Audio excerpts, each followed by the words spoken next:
And now I'm on location at NSG Pilkington at its new innovative float glass plant in Luckey, Ohio, to discuss the evolution in glass technology and industry.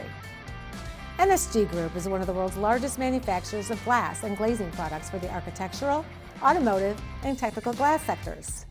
In 2006, the NSG Group acquired Pilkington, renowned for the invention of the float glass process, which revolutionized the world's glass industry.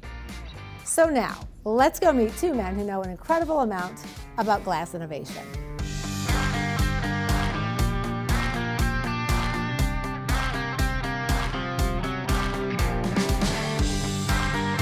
Guys, it's great to be here today at NSG. Kristi, thank you for coming. It's an honor and a pleasure for us to have you here with us today. So today we're talking an awful lot about the glass industry and its transformation. So what have you seen since the first day you started work to today when we talk about this plant and some of the products? Many changes, almost a night and day transformation in the technology and the way glass is manufactured and the way glass is used and the way glass is fabricated. So many changes over the 43 years I've been in the business. So we talk about that now specifically when we look at some of the industrial pioneers and those who really started companies in the Midwest way back in the day in the 1800s, let's say. How has the seeds that they have planted really impacted business today? Yeah. Well, our company started in 1918. But our DNA in the glass business really goes back over 200 years to a company founded in St. Helens, England. So our company's been in existence for over 200 years here in the United States since the 1890s. So we've got a long history in glass, and traditionally the products that we've made have been windows. Windows for either automotive applications or residences or specialty applications, transportation, commercial buildings, and so on and so forth. And what you're looking at today is a facility that we founded and started up in December of 2020.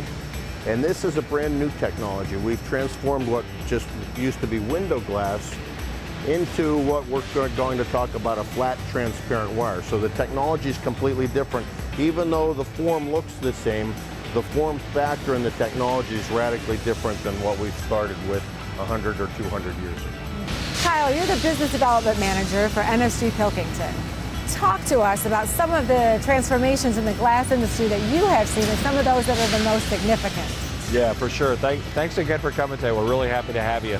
So our business here in Toledo started as a plate glass manufacturer. We were one of the three key elements needed for skyscraper construction. You needed air conditioning, you needed elevators, and you needed polished plate glass to be able to withstand wind loads at high temperature. So we started off just being a transparent product that people look through. And over the last 100 years here, now that product is starting to add functionality and needed to have the different additional demand. So if you go into the grocery store, the freezer door doesn't frost up. It's because there's a transparent coating that heats that glass up. There's now glass that manages the heat ingress and the air conditioning load. There's glass that's dynamic that switches, and there's actually transparent glass for your windows that generates power. You know, so it's like a transparent solar cell that's on the side of a building. There's all sorts of these new technologies that are coming out that have all this different demand of products. It's not just about the way it looks and that it's transparent. It's actually a transformative component to a lot of high-tech products that people just are not aware of that we produce into. For sure. And Kristi, that technology was developed and cultivated and incubated here in Toledo. So the glass that you see behind us has a very thin film of metallic oxides, 100 times thinner than your hair. So if you take your hair and you slice it 100 times, that's the thickness of the coatings that we put on it. So they're transparent, but they conduct electricity. And so I tell people, I tell our employees and I tell our customers, we don't make glass, we actually make a flat transparent wire that we can either push current into a device, such as what Kyle was talking about with electrochromics that allow glass to change from clear to dark to manage the amount of energy coming through, or glare control or things like that. Or we can pull current out of a device, such as in photovoltaic panels. So if you think the sun's energy is transmitted through our glass and absorbed by the semiconductor materials inside a photovoltaic panel, well, you need to harvest that energy out of the panel, and our glass is the wire that pulls the current out of the device and creates that flow of electrons. So Kyle, I know we talked a little bit before about some of the supply companies and First Solar being one of the companies you supply for their products and services. What are some of the other companies that you supply and some of the products and some of the things that you're doing that are really impacting and really extending some of that reach? So we still supply a lot into residential and commercial construction. We supply First Solar. We supply a couple other dozen companies that do different types of photovoltaic. So this can be from the regular solar cells that you see to the little tiny solar cells that are maybe out in your garden, to the transparent window solar cells, to even these low power generation ones that run some of the signage in like grocery stores and stuff like that. We supply a lot of companies that do electrochromics and different types of switchable products. We supply almost every company that supplies into the commercial refrigeration market. Hundreds and hundreds of these little small technologies that are starting off. And again, as Steve said, we're not this dirty glass manufacturer, you're shoveling dirt every day.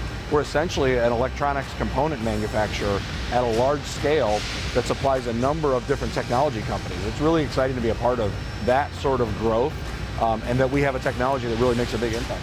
So Steve, tell us, how has glass really changed our world?